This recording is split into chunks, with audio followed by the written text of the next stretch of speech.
The thunderous crack of lightning split the sky as Matilda Grayson clutched her sodden travel papers to her chest. The stagecoach that had delivered her to Fort Bowie, Arizona Territory, already disappearing into the torrent behind her. April 1878 had brought not just a new beginning, but a deluge that threatened to wash away what little courage she had mustered for this journey. Owen Whitaker stood beneath the overhang of the general store, watching the bedraggled woman struggling with her trunk in the middle of the muddy thoroughfare. Her arrival matched the weather perfectly unexpected, forceful, and impossible to ignore. He had stopped believing in signs from above years ago, but something about this sight made his weathered heart stir. "Miss," he called out, splashing through puddles to reach her, "you'll catch your death out here." Matilda turned, rain streaking down her pale face, her honey-brown hair escaping its pins in damp tendrils. "Mr. Whitaker?" she asked, her voice barely audible above the storm. Owen froze mid-stride. He wasn't expecting her for another 2 weeks. The correspondence had been brief, clinical, almost arrangements made through an agency back east after his foreman convinced him that a ranch needed a woman's touch, especially after 3 years of widowhood had left him with little desire to manage both cattle and a household. "Miss Grayson," he confirmed, tipping his hat as rain poured from its brim. His eyes traveled over her drenched form. She was younger than he expected, perhaps 25 to his 34 years, with eyes the color of prairie grass after rain. "I apologize for my appearance," she said, attempting dignity despite her dripping clothes. "The stage driver said we couldn't wait out the storm at the previous stop." Owen grabbed her trunk with one hand and offered his arm with the other. "You bring the rain I needed," he said, the words escaping before he could consider them. "The land's been parched for months." Something flickered across her face, hope perhaps, or skepticism, but she took his arm nonetheless. "I'm afraid I've brought little else," she admitted. "Just myself, and whatever practical skills a schoolteacher from Philadelphia might offer a cattle ranch." "That might be more than you think," Owen replied, leading her toward his wagon. "Fort Bowie's a hard place, Miss Grayson, and the Double W Ranch harder still. But honest work never broke anyone who wasn't already cracked." The rain hammered against them as Owen helped Matilda into his wagon and secured her trunk. The streets of Fort Bowie had transformed into rivers of mud, the few wooden buildings hunkering down against the tempest like old men pulling their hats low. "We'll stay in town tonight," Owen decided aloud, climbing up beside her. "The creek crossing will be too dangerous until morning. Mrs. Hollister keeps rooms above the cafe." Matilda nodded, her teeth chattering. "I had imagined meeting my future husband in somewhat different circumstances," she said with unexpected humor. Owen glanced at her sideways, noting the strength in her delicate profile. "Nothing about ranch life follows expectations, Miss Grayson. You may as well learn that now." "I suppose a wedding during a flash flood would be memorable, at least," she replied, wringing water from her sleeve. "Wedding?"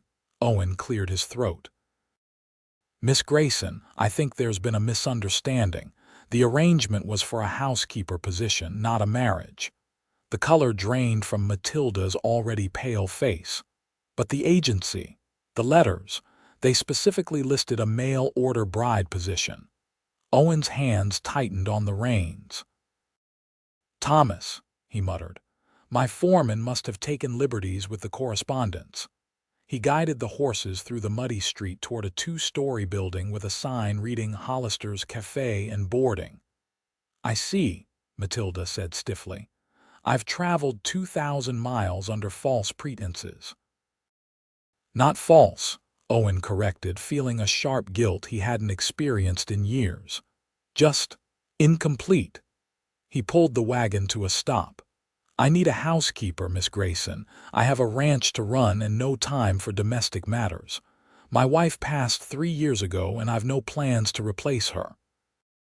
Matilda stared straight ahead, rain mingling with what might have been tears. "And I have no money to return east, Mr. Whitaker. It seems we both find ourselves in unfortunate circumstances." A flash of lightning illuminated her profile, and Owen found himself noting the determined set of her jaw, the straightness of her spine, despite the crushing disappointment she must be feeling. "The position is still yours if you want it," he said finally. "The pay is fair and you'll have your own quarters. If after a month you find ranch life unsuitable, I'll provide your return fare." She turned to him then, her eyes searching his face. "You would do that?" "I'm not in the habit of leaving people stranded, Miss Grayson. Especially those who have been misled on my account." The rain began to ease as they sat in silence, the decision hanging between them like the heavy clouds overhead. "Very well, Mr. Whitaker," she said at last. "I accept your offer of employment. Though I must warn you, my cooking skills are rudimentary at best." For the first time since she'd arrived, Owen felt the corner of his mouth tug upward. "Then we'll both have something to learn, won't we? I've been living on beans and coffee for longer than I care to admit, Mrs. Hollister proved to be a robust woman with a no-nonsense attitude that somehow coexisted with genuine kindness. She bustled Matilda upstairs with promises of hot water and dry clothes, leaving Owen to explain the situation to her husband behind the bar. Another one of Thomas's schemes. Bartholomew Hollister chuckled, sliding a whiskey toward Owen. "That man's determined to see you remarried." "He overstepped," Owen said firmly, downing the drink in one swallow. "She came expecting a husband and found an employer instead. And you're certain that's all she'll find?" Bart raised a bushy eyebrow. Owen placed the glass down with more force than necessary. "She's an educated woman from the East. Once she sees what ranch life truly entails, she'll likely take my offer to send her back." Bart refilled the glass without being asked. "Maybe. Or maybe she's tougher than she looks. Women surprise you that way." He glanced toward the ceiling. "Rebecca says she was a schoolteacher. Could be useful. The settlement's growing. Families moving and need education for their young uns." Owen hadn't considered that angle.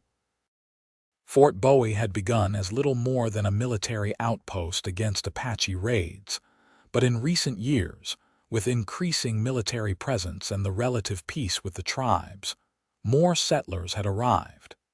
The town now boasted nearly 300 souls, many with children. "I need a housekeeper, not a community planner," Owen muttered, though the idea had merit. Perhaps if Miss Grayson found purpose beyond his household, she might be more inclined to stay. Not that he particularly cared one way or another, he reminded himself. When Matilda reappeared an hour later, she had transformed from the drowned rat in the street to a composed woman in a borrowed dress that was slightly too large but clean and dry. Her hair had been pinned back neatly, though a few damp curls still framed her face. "Mrs. Hollister has been most kind," she announced, sitting across from Owen at a corner table where he'd been nursing his second whiskey. "She's also explained the situation more thoroughly." Owen noticed she kept her voice low, mindful of the other patrons seeking shelter from the storm. And I'd like to propose an amendment to our arrangement," Matilda said, folding her hands on the table. "I'll work as your housekeeper as agreed, but I'd also like permission to establish a school for the children in the area. Mrs. Hollister says there's no formal education available for 50 miles. Owen studied her face. In the warm lamplight of the cafe, he could see the intelligence in her eyes, the determination in the set of her mouth. "The ranch is 7 miles from town," he pointed out. "How do you propose to manage both responsibilities?" "I could teach 3 days a week," she suggested promptly. Perhaps in that empty building Mrs. Hollister mentioned the former assay office. The other days would be dedicated to your household. Owen leaned back, considering. And your compensation? I would ask for a small additional stipend from the families whose children attend, nothing more from you than our original agreement. She hesitated. And perhaps transportation to and from town on teaching days. The rain had settled into a steady drumming on the roof, no longer the violent downpour of earlier. Outside, Fort Bowie was emerging from its momentary hibernation, people venturing onto the boardwalks with cautious optimism. You've given this considerable thought in a short time, Owen observed. A flush colored her cheeks. I've always believed in making the best of one's circumstances, Mr. Whitaker. If I'm to remain in Arizona territory, I'd prefer to be useful. Something about her practical determination stirred Owen's respect. Very well, Miss Grayson, we can try your arrangement. Though I warn you, ranch life follows no schedule but nature's. There will be days when cattle needs supersede all else. I understand, she said, relief evident in her voice. Thank you. Their conversation was interrupted by the arrival of hot stew and fresh bread brought by Mrs. Hollister herself. Eat up, both of you. Nothing cures a soaking like Rebecca's beef stew. As they ate, Owen found himself watching Matilda when she wasn't looking. Despite the shock of her arrival and the disappointment she must have felt at learning the truth of her position, she maintained a dignity that impressed him. Most women of his acquaintance would have dissolved into hysterics or demands. Tell me about your ranch, Mr. Whitaker, she said suddenly, breaking a long silence. Owen set down his spoon, considering his words. The Double W sits in a valley between two ridges with Copper Creek running through it. My father claimed the land in '53, fought Apache and drought and cattle thieves to keep it. I've expanded to nearly 4,000 acres since inheriting it 10 years ago. And it's just you there, she asked cautiously. Me, Thomas McCarty my foreman, and 4 regular hands. During roundup and branding we hire extras. He paused. The main house has 6 rooms. You'll have your own bedroom and sitting area in the east wing. Matilda nodded, absorbing the information. And the nearest neighbors. The Blackwell spread is about 5 miles west. Mendoza family runs sheep 10 miles south. He saw no reason to mention that Martha Blackwell had been trying to match him with her daughter since Catherine's death, or that Javier Mendoza's sheep caused constant friction with cattle ranchers in the area. Mrs. Hollister mentioned Apache raids, Matilda said carefully. Owen's expression tightened. Not for a few years now. The army at Fort Bowie keeps them on the reservation mostly, though there's always rumors of renegade bands. I see. Her fingers worried the edge of her napkin. I should probably know.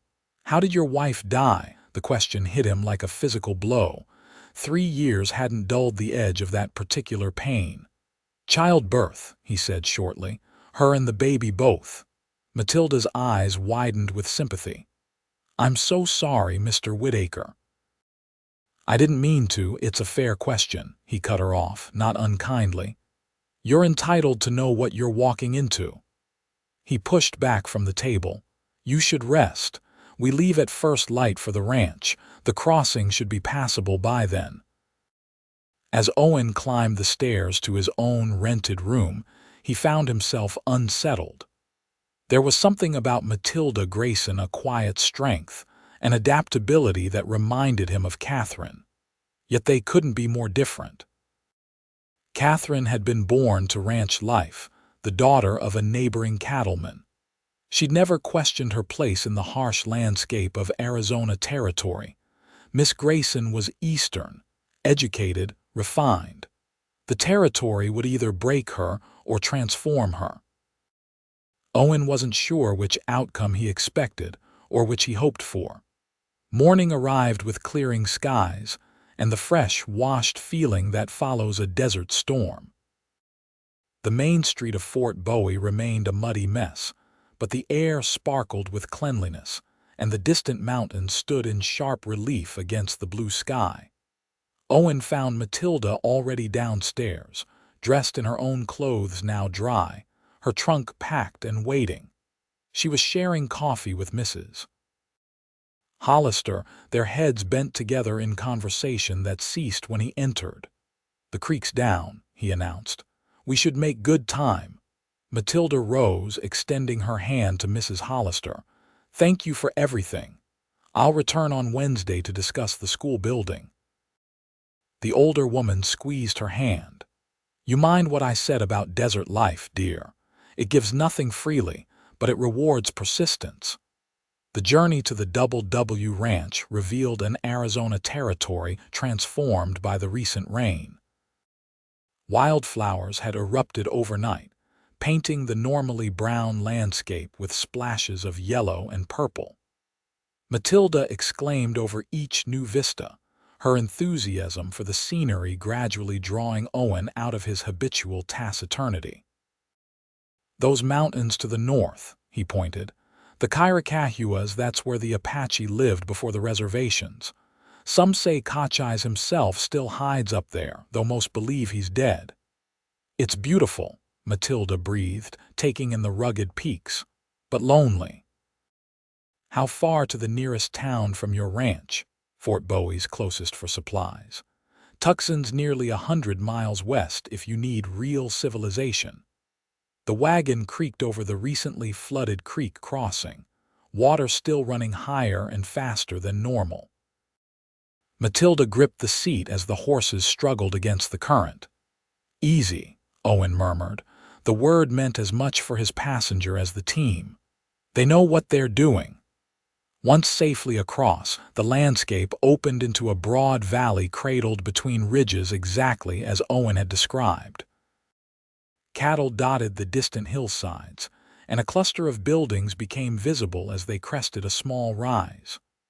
"Welcome to the Double W," Owen said, a note of pride creeping into his voice despite his efforts at nonchalance. The main house was more impressive than Matilda had expected, a sprawling single-story adobe structure with a wide covered porch wrapping around two sides. Several outbuildings, a barn and corrals completed the central compound. In the distance, she could see a bunkhouse where the ranch hands must stay. As the wagon approached, a tall man with grizzled gray hair emerged from what appeared to be a cookhouse, wiping his hands on his apron. "That's Thomas," Owen explained. "Been with my family since before I was born." The wagon hadn't fully stopped before Thomas was approaching, a broad grin splitting his weathered face. "Miss Grayson, I presume. Welcome to Double W. We've been counting the days." Owen shot him a warning look as he helped Matilda down. "Thomas, a word." While the men conferred in low, intense voices several paces away, Matilda took the opportunity to survey what was to be her new home. The house itself was well built if somewhat neglected. The porch boards needed sweeping, and the windows cried out for washing. But the structure was sound, and the setting with mountains visible in every direction, and the creek providing a green ribbon through the valley was breathtaking. She was still absorbing it all when Owen returned, his expression unreadable. "Thomas will show you to your rooms and help with your trunk. I need to check on a heifer that's due to calve." Before she could respond, he was striding toward the barn, his shoulders stiff with what might have been anger or embarrassment. Thomas approached, sheepish but undaunted. "Bit of a misunderstanding about your coming, Miss Grayson. The boss is sore at me, but he'll come around." "You told the agency I was to be his bride," Matilda said directly, seeing no point in dancing around the matter. "I did." Thomas nodded without apology. "That man needs a wife more than he needs air to breathe, though he's too stubborn to admit it. 3 years alone is enough for any man." "That wasn't your decision to make, Mr. McCarty." "No, madam, it wasn't. He picked up her trunk as if it weighed nothing. But what's done is done. You're here now, and this place needs a woman's touch, something fierce. Inside, the house was exactly what Matilda would have expected from a household of men, functional but cheerless.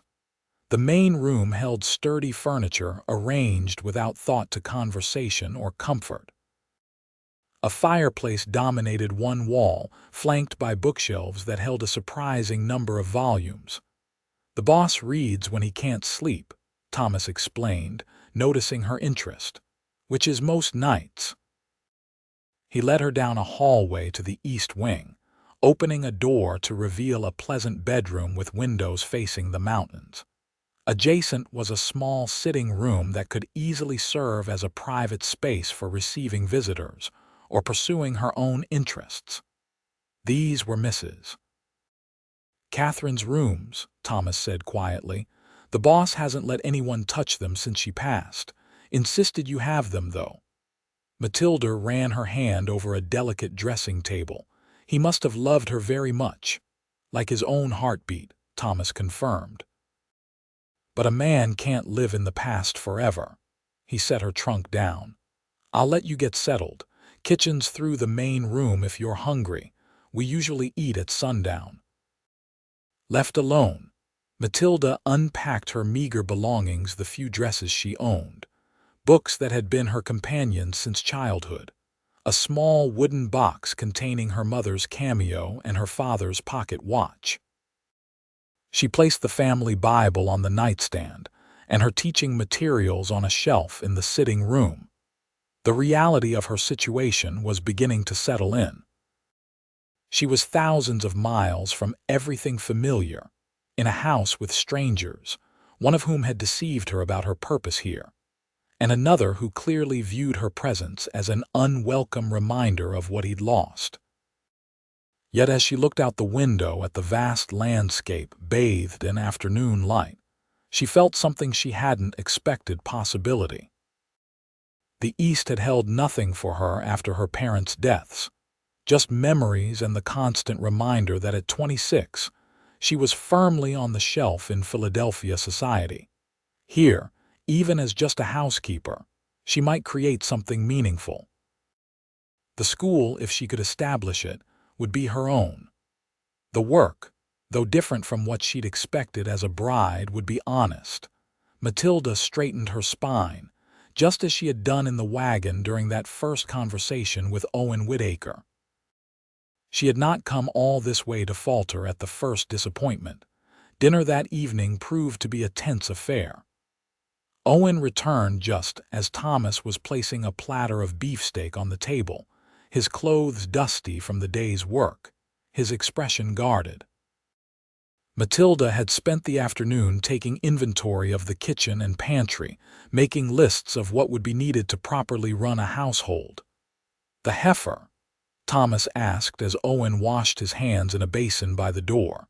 "Twin calves, both alive. She's doing well." He nodded briefly to Matilda as he took his seat. "I see you've found your way around." "Yes, though I must say your pantry stores are dangerously low," she replied, passing him a plate.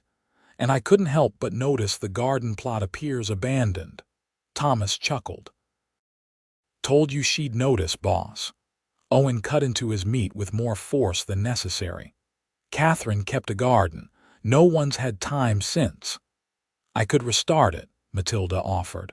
"Fresh vegetables would improve the meals considerably and save on purchasing supplies in town." Owen studied her for a moment. "You garden?" "My mother believed every woman should know how to grow food," she said. "Even in Philadelphia, we maintained a kitchen garden." A flicker of something, perhaps approval, crossed Owen's face before disappearing behind his usual reserve. "Do as you see fit. Thomas can help with the heavier work." The rest of the meal passed with discussions of ranch business between the men, with occasional attempts to include Matilda that mostly fell flat due to her unfamiliarity with terms and practices they took for granted. Still, she listened attentively, determined to learn. As Thomas cleared the plates, Owen suddenly addressed her directly. "Tomorrow I'll show you the boundaries of the ranch house area, what falls under your responsibility. The next day I can take you to town for your school meetings if you still wish to pursue that." Surprised by his offer, Matilda nodded. "Thank you. I would appreciate that."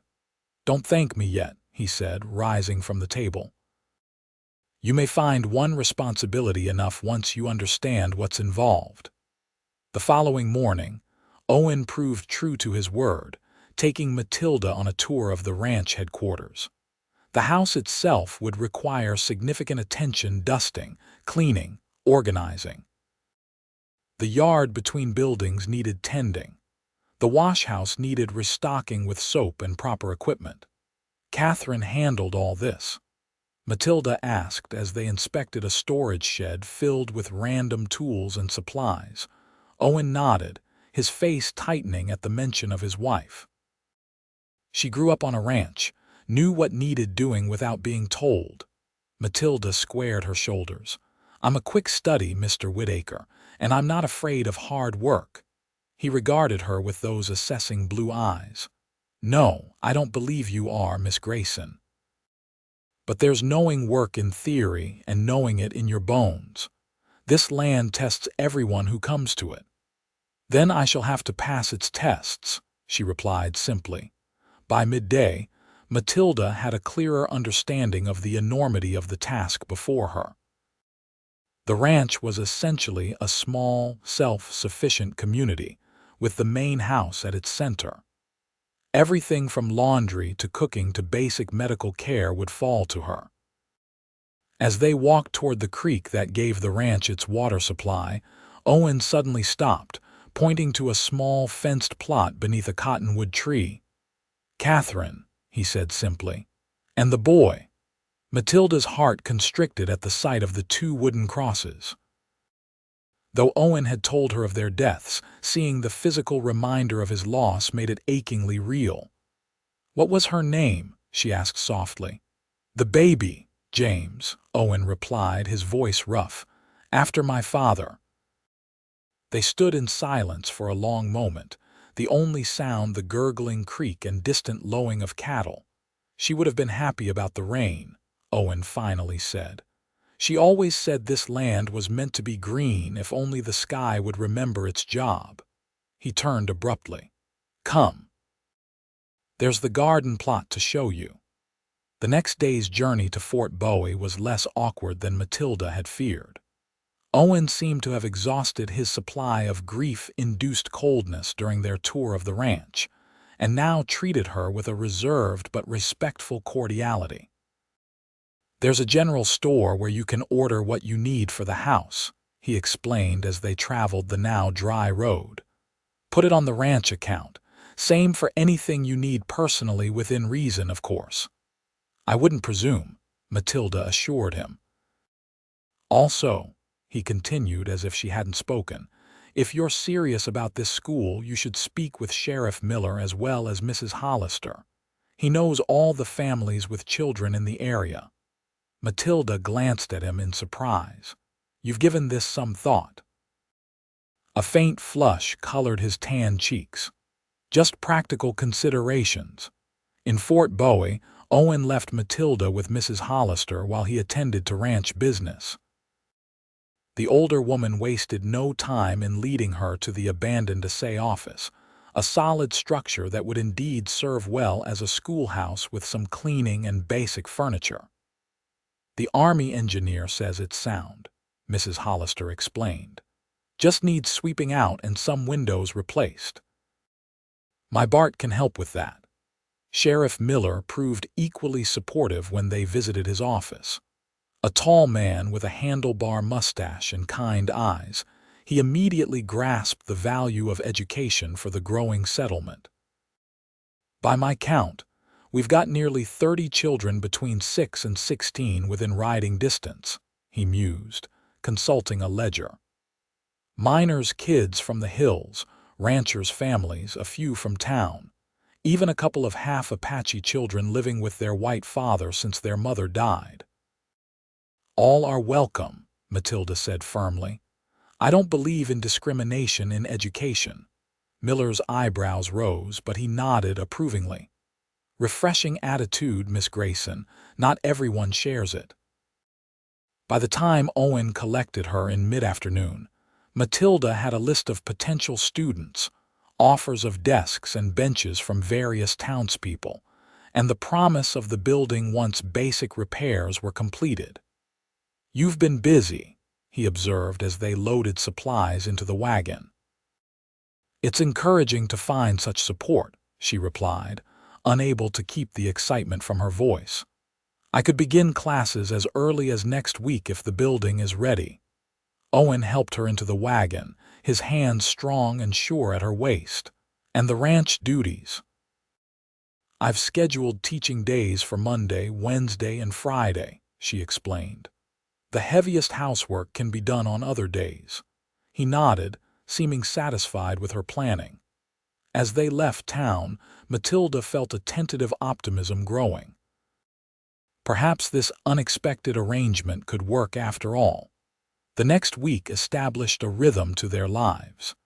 Matilda rose early to prepare breakfast before tackling the accumulated dust and disorder of the main house. The men came and went according to the ranch's needs, tracking mud and dust that undid her cleaning almost as quickly as she completed it. Still, gradual improvements began to show. The garden plot was cleared and planted with seeds ordered from the general store. The kitchen was reorganized for efficiency. Windows were washed, floors scrubbed, bedding laundered. Owen said little about these changes, but she occasionally caught him looking around with an expression of faint surprise, as if rediscovering his own home. Thomas was more vocal in his appreciation. "Place hasn't felt this much like a home since Catherine," he told Matilda one evening as she served a stew made from vegetables purchased in town. "The boss notices too, though he won't say it." On Wednesday, Owen drove her to Fort Bowie for her first official day of school. 17 children of various ages waited with their parents, their expressions ranging from excitement to suspicion. "I'll return at 4, Owen told her, tipping his hat to the assembled families before departing. The school day proved exhausting but rewarding. The children's abilities varied widely. Some could already read, while others didn't know their letters. By afternoon, Matilda had established groups based on ability rather than age and set up a rotation system to teach all levels. When Owen returned, he found her surrounded by children showing him their work and chattering about their new teacher. His expression, normally so guarded, softened slightly at the sight. "Successful day?" he asked as they drove home, the late afternoon sun casting long shadows across the landscape. "Very," she replied, too tired to elaborate but deeply satisfied. The pattern continued 3 days teaching, 4 days dedicated to the ranch. Gradually, the boundaries between employer and employee began to blur. Owen started lingering after dinner, sometimes reading while Matilda mended clothes or prepared lessons. Occasionally, he would ask about her school or offer suggestions about the garden. One evening, nearly a month after her arrival, Matilda found him examining the bookshelves in the main room. "My wife organized these," he said without preamble. "History, literature, natural sciences. She believed in knowledge like you." Matilda approached cautiously, aware this was the first time he'd voluntarily mentioned Catherine without prompting. "She sounds like someone I would have admired," she said carefully. Owen nodded, running his fingers along the spine of a volume. "You remind me of her sometimes." Not in appearance, Catherine was small, dark-haired, but in determination. She never let the territory defeat her. "Is that what you expect will happen to me?" Matilda asked. "That I'll be defeated?" Owen turned to face her fully. "I expected it," he corrected. "I'm no longer certain." Their eyes held for a long moment, something unspoken passing between them. Then Owen cleared his throat and moved away, the moment broken. "Good night, Miss Grayson." "Good night, Mr. Whitaker." The following day brought unexpected trouble. Matilda was hanging laundry when she noticed a group of riders approaching from the west, 5 men, moving with purpose toward the ranch house. She had just turned to alert someone when Owen emerged from the barn, Thomas and 2 other hands flanking him. "Get inside," Owen called to her, his voice tight with controlled tension. Matilda retreated to the porch but didn't enter the house, watching as the riders approached. Their leader was a heavy-set man with a florid face partially hidden by a thick beard. "Whitaker," the man called out, reining his horse to a stop several yards from where Owen stood. "You've been warned about that creek water." "The water flows through my property, Radcliffe," Owen replied evenly. "I have as much right to it as you."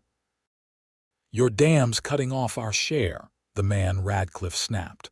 "My cattle need water same as yours." "There's no dam and you know it," Thomas interjected. "Just the natural narrowing where we ford." One of Radcliffe's men spat on the ground. "Natural my ass, been altered, anyone can see it." Matilda could sense the tension ratcheting higher. The men with Radcliffe had their hands hovering near their sidearms. Owen and his men stood their ground, outwardly calm but alert to every movement. "I'll ride up there with you right now," Owen offered. "You can see for yourself there's no dam. Just the rocks shifted some in the last storm." Radcliffe's eyes narrowed. "And walk into an ambush. Do I look green to you, Whitaker?"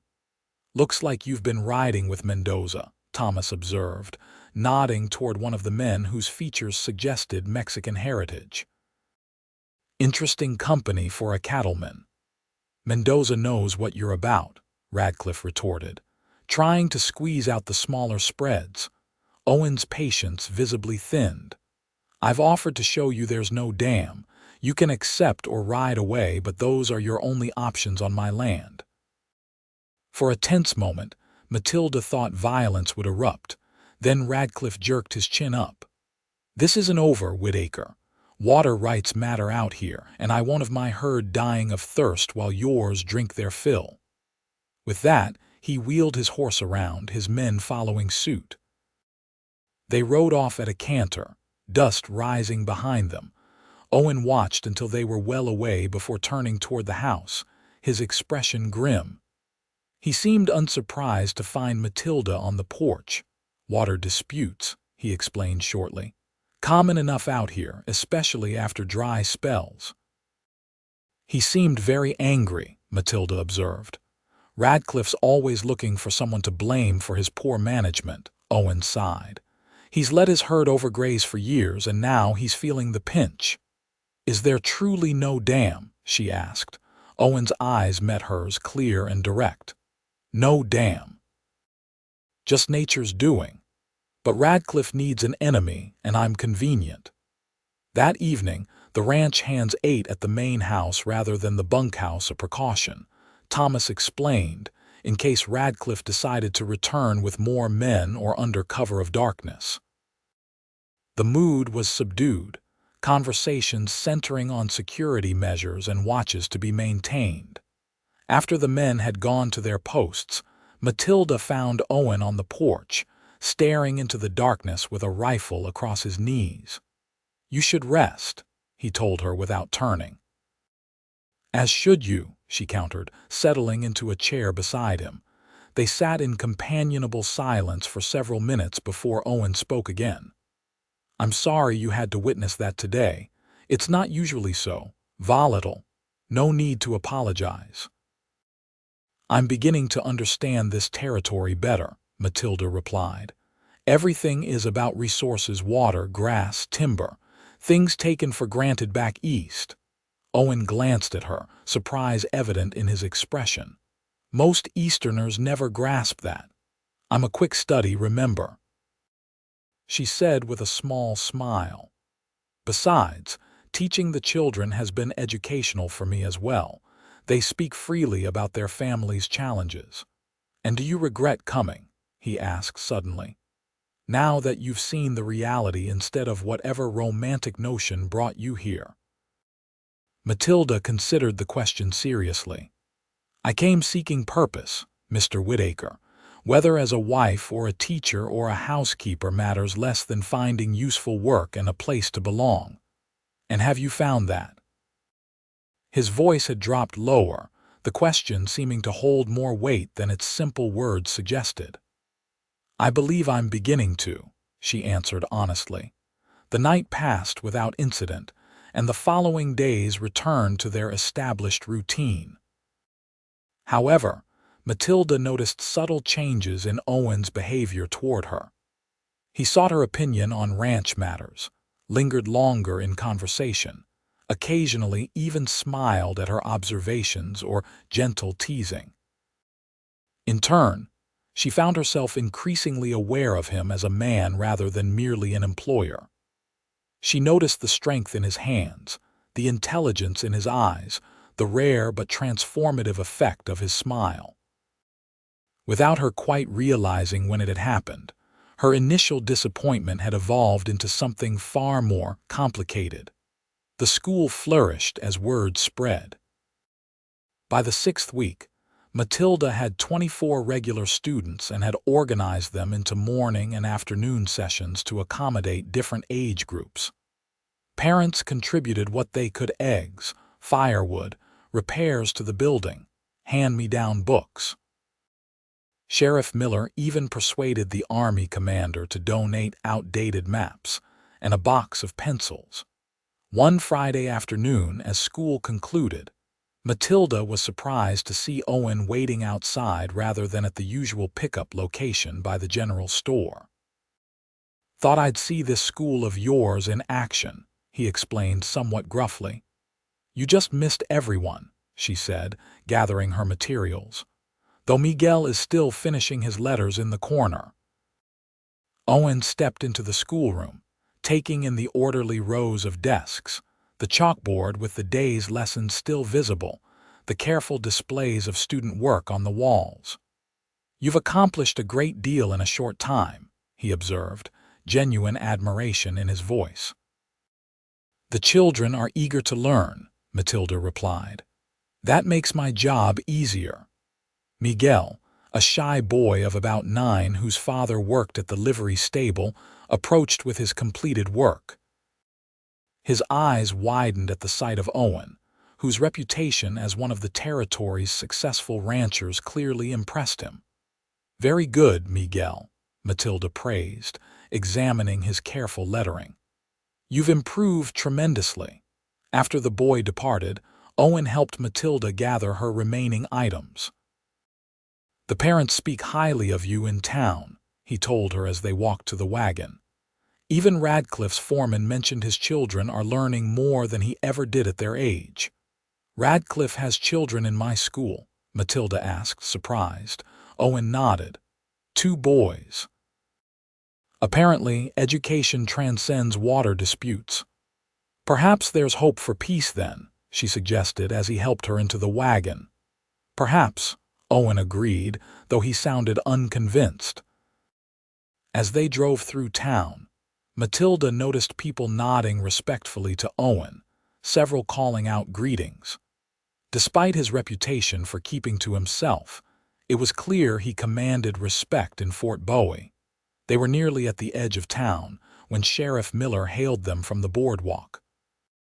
"Whitaker, got a telegram you should see." Owen pulled the wagon over, frowning. "Trouble, could be," Miller admitted, handing over a yellow paper. "Army's reporting Apache movement north of here. Not on the warpath, they think, but worth keeping an eye out." Owen scanned the telegram, his expression darkening. "Geronimo's band, can't say for certain.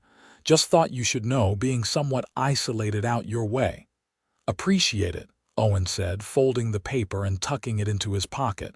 "We'll keep watch." As they resumed their journey, Matilda studied Owen's profile. "Should we be concerned? Cautious," he corrected. "The Apache aren't generally interested in ranch buildings, too easy for the Army to track them there. But isolated riders, stock in remote pastures, Those can be tempting targets. The thought of danger lurking in the beautiful landscape around them was sobering. Matilda had heard stories of Apache raids since her arrival, but had come to view them as largely historical, belonging to an earlier era of settlement. "Will this affect the ranch operations?" she asked. "We'll bring the herds in closer, double the night watch, restrict riding to pairs rather than solo," Owen explained. "Basic precautions." They traveled in thoughtful silence for several miles before Owen spoke again. "Your 1-month trial period has ended, Miss Grayson." His tone was carefully neutral. "You've fulfilled your duties admirably, both at the ranch and with your school." Matilda's heart quickened. She had almost forgotten his initial offer to fund her return east if she found ranch life unsuitable after a month. "So it has," she acknowledged, suddenly unsure what she wanted him to say next. "You wish to stay on?" he asked directly. "Or would you prefer to return east as we discussed?" The question hung in the air between them. Matilda thought of her empty life in Philadelphia, the lonely teaching position she'd left behind, the rented rooms in a cousin's house where she'd never truly belonged. Then she considered the past weeks, the challenging but rewarding work, the children's eager faces, the beauty of the Arizona landscape that had begun to work its way into her heart. And Owen. Complicated, reserved, honorable Owen, who carried his grief like armor but occasionally allowed her glimpses of the man beneath. "I wish to stay," she said finally, her voice steadier than she felt. "If you're amenable." Something flickered across his face, relief, perhaps. "I am." The moment felt weightier than a simple employment agreement, though neither acknowledged it aloud. That evening after dinner, Owen surprised Matilda by inviting her to join him on the porch. The night was clear, stars scattered across the sky in numbers she still found astonishing after the hazy skies of Philadelphia. "Catherine loved stargazing," Owen said after they'd sat in companionable silence for several minutes. "She knew all the constellations, could track the seasons by them." "My father was the same," Matilda replied softly. "He had a small telescope. We'd climb to the roof on clear nights and he'd show me the planets, the moon's craters." Owen turned toward her, his face half illuminated by the lamp glowing through the window behind them. "You never speak of your family." "They've been gone 3 years now. Influenza," she explained. "Father first, then mother a week later. It was sudden." "I'm sorry," Owen said, and she knew he understood the inadequacy of words against such loss. "Were there siblings?" "A brother James, like your son would have been," Matilda said. "He died at Gettysburg. I was 16. Owen was quiet for a long moment. "So you've known your share of grief." "As have you," she acknowledged. Perhaps that's why she stopped herself. "Why what?" he prompted.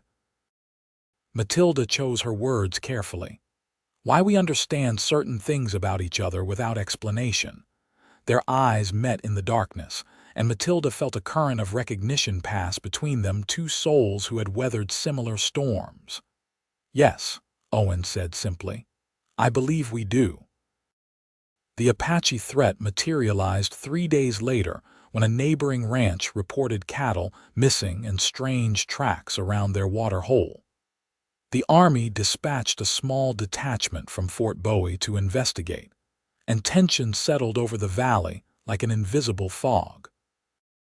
Owen restricted Matilda's school days to just Wednesdays, insisting on escorting her personally and remaining in town during her teaching hours.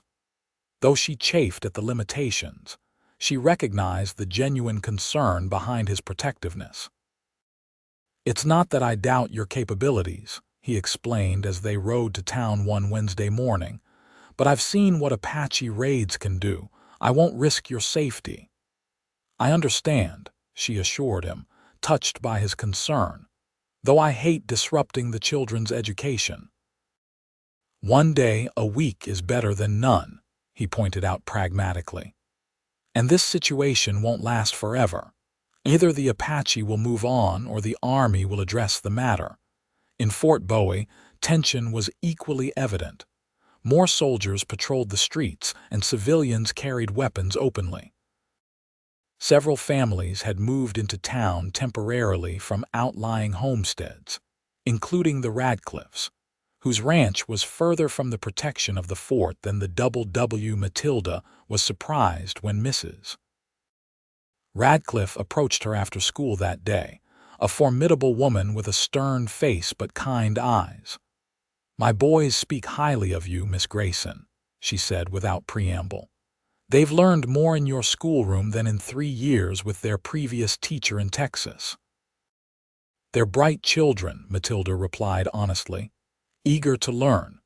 Mrs. Radcliffe nodded, seemingly satisfied. "My husband is a proud man, Miss Grayson, too proud sometimes. But he values education, as do I." She hesitated.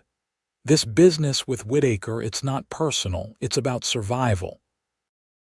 Matilda wasn't sure how to respond to this oblique reference to the water dispute, but Mrs. Radcliffe continued before she could formulate a reply. "Just tell Whitaker that reasonable men can find reasonable solutions, if pride doesn't interfere." With that cryptic message, she departed, leaving Matilda to ponder her words. When she relayed the conversation to Owen on their return journey, he frowned thoughtfully. "Interesting approach," he mused. "Coming through you instead of directly." What did she mean about reasonable solutions? Owen sighed, adjusting the reins. "There's a section of the creek that narrows naturally, creating a faster flow on our side and reducing what reaches their property. I could widen it some dynamite, a few days' work. Been considering it anyway since it can flood our lower fields in heavy rains." "Why haven't you?" Matilda asked curiously. "Because Radcliffe accused me publicly of creating a dam," Owen said, a hint of stubbornness in his tone. "Doing the work now would look like an admission of guilt." Matilda considered this. "Or it could look like a neighborly gesture from a position of strength." Owen glanced at her, surprised. "That's an interesting perspective." "Pride works both ways, Mr. Whitaker," she said gently. "Sometimes the stronger man is the one who can extend his hand first." He fell silent, considering her words as the wagon rolled toward home through the golden afternoon light. Matilda didn't press the matter further, knowing Owen would need to reach his own conclusions. That night, the ranch's peaceful routine was shattered by an urgent pounding on the door.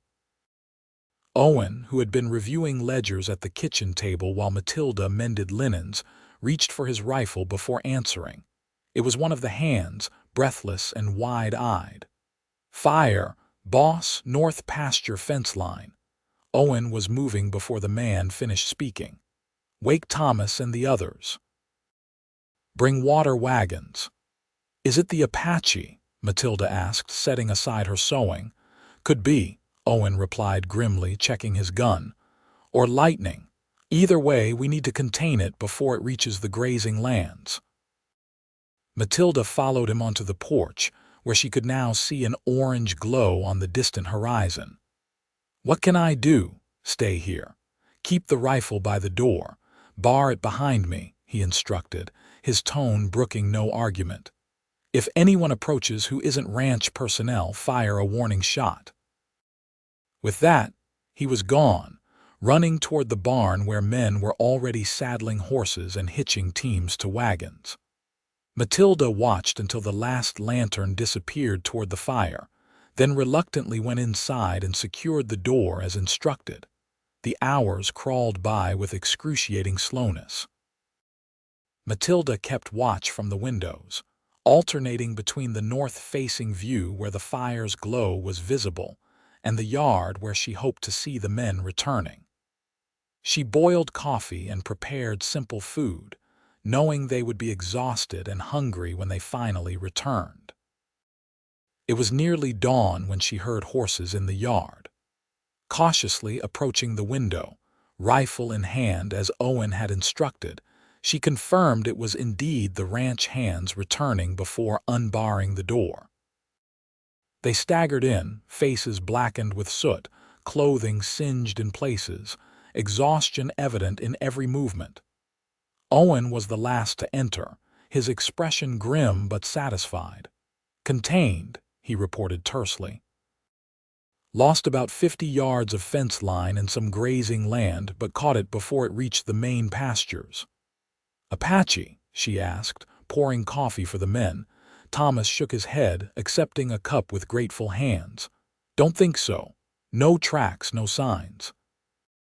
More likely lightning from that storm that passed north of us yesterday." The men ate quickly and dispersed to snatch a few hours of sleep before the day's work began. Owen remained at the table, his eyes red-rimmed from smoke and fatigue, his hands cupped around his coffee mug as if drawing strength from its warmth. "You should rest," Matilda told him, touching his shoulder lightly. He looked up at her, something unguarded in his expression. "Thank you for keeping watch for this." He gestured to the food and coffee. "It's what I'm here for," she replied simply. "No," Owen said, catching her hand before she could move away. "It's more than duty, it's home. You've made this place feel like home again."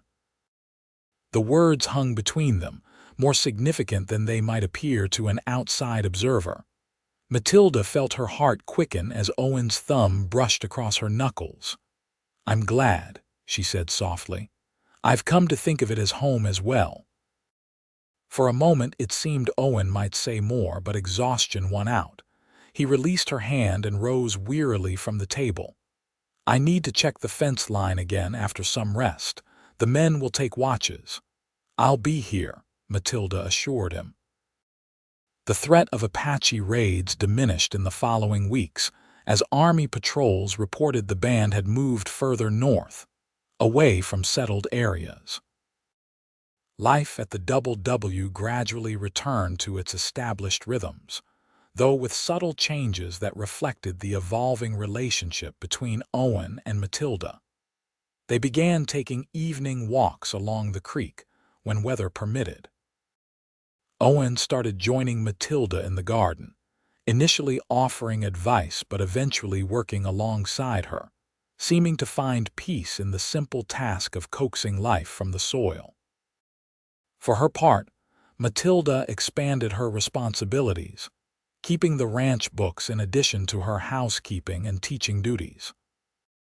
The water dispute with Radcliffe found its resolution when Owen, after much consideration, approached his neighbor directly with an offer to modify the creek passage, not as an admission of wrongdoing, but as a neighborly gesture.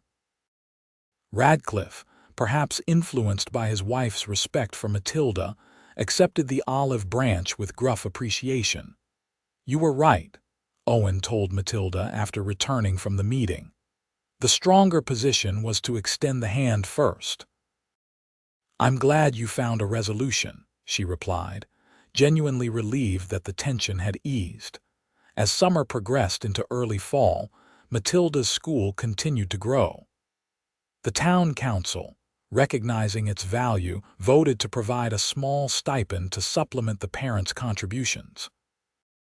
With Owen's blessing, Matilda expanded to 4 teaching days, with Thomas often driving her when Owen's duties kept him at the ranch. It was after one such school day in late September that Thomas delivered unexpected news as they rode home. "Boss has been acting mighty strange today," he confided. "Had me ride to town 3 times last week on mysterious errands. Been cleaning up his appearance too, actually saw him trim that beard." "Perhaps he's considering business expansion," Matilda suggested, though her heart quickened at the implications. Thomas snorted. "Business expansion doesn't usually involve ordering special supplies from the jeweler in Tucson."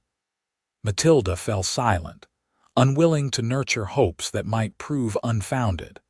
Though she and Owen had grown closer, he had never spoken directly of feelings beyond friendship and respect. The memory of Catherine was still present in the house, in his occasional moments of withdrawn melancholy, in the care he took of the small grave site. Upon reaching the ranch, Matilda was surprised to find Owen waiting on the porch, freshly shaved and wearing his good shirt. "Miss Grayson," he greeted her formally, "I hope your teaching day went well." "Very well, thank you," she replied, confused by his formal tone after months of growing familiarity. Thomas made himself scarce with suspicious haste, leaving them alone on the porch. "Would you walk with me?" Owen asked, offering his arm. Mystified but intrigued, Matilda accepted, allowing him to lead her toward the creek where they often walked in the evenings. The September afternoon was golden, the harsh summer heat giving way to the gentler warmth of early autumn. Wildflowers dotted the pathway, and birds called from the cottonwoods along the water. They walked in uncharacteristic silence until reaching a bend in the creek, where a large flat rock provided a natural seat overlooking the water. Here, Owen stopped and turned to face her. "Matilda," he began, using her given name for the first time. "You came to Arizona Territory expecting to be a bride and found yourself a housekeeper instead." Her heart began to race, but she kept her expression composed. "Life rarely follows our expectations, Mr. Whitaker." "Owen," he corrected gently. "I think it's time you called me Owen." "Owen," she repeated, the name feeling right on her lips after so many months of formality. He took a deep breath, seeming to gather his courage. "When you arrived during that storm, I told you that you brought the rain I needed." I didn't realize then how true those words would be. Matilda remained silent, hardly daring to breathe as Owen continued. "This land, this ranch, they were dying without Catherine. I was dying too in a different way." His blue eyes held her steadily. "You brought life back, Matilda. To the house, to the land, to me." With movements that seemed both deliberate and uncertain, Owen reached into his pocket and withdrew a small box. "I know this isn't what you expected when you came west," he said, opening the box to reveal a simple gold ring set with a small pearl. "And I'll understand if your answer is no, but I find I no longer want you as my housekeeper or even my friend." Matilda's breath caught as Owen took her hand. "I want you as my wife, Matilda Grayson, if you'll have me." For a moment, Matilda could only stare at the ring, at their joined hands, at Owen's face with its mixture of hope and vulnerability. She thought of their journey from strangers brought together by misunderstanding to partners who had faced fire and flood and threat together. She thought of the home they had rebuilt, the trust they had established, the respect that had gradually blossomed into something deeper. "Yes," she said finally, her voice steady despite the tears gathering in her eyes. "Yes, I will have you, Owen Whitaker." Relief and joy transformed his face as he slipped the ring onto her finger. Then, with a gentleness that belied his strength, he drew her into his arms and kissed her tentatively at first, then with growing confidence as she responded. When they finally separated, Owen rested his forehead against hers. "I never expected to love again," he confessed quietly. "After Catherine, I thought that part of me was buried with her." "And now?" Matilda asked, her hands resting lightly on his chest. "Now I know that the heart can heal," he said. "That new love doesn't diminish what came before, but builds upon it. You taught me that, Matilda." They were married 2 weeks later in the small church in Fort Bowie, with Thomas serving as best man and Mrs. Hollister as matron of honor. The entire town seemed to attend, along with ranchers from miles around, including the Radcliffes, whose presence symbolized the healing of old wounds. Matilda wore a dress of pale blue ordered from Tucson, with wildflowers in her hair instead of a veil. Owen, in a new suit that made him look uncomfortable but handsome, watched her walk down the aisle with an expression of wonder that brought tears to the eyes of even the most stoic cowboys. The celebration afterwards spilled out of the church and into the main street, with tables of food, music from a hastily assembled band, and dancing that continued well into the evening.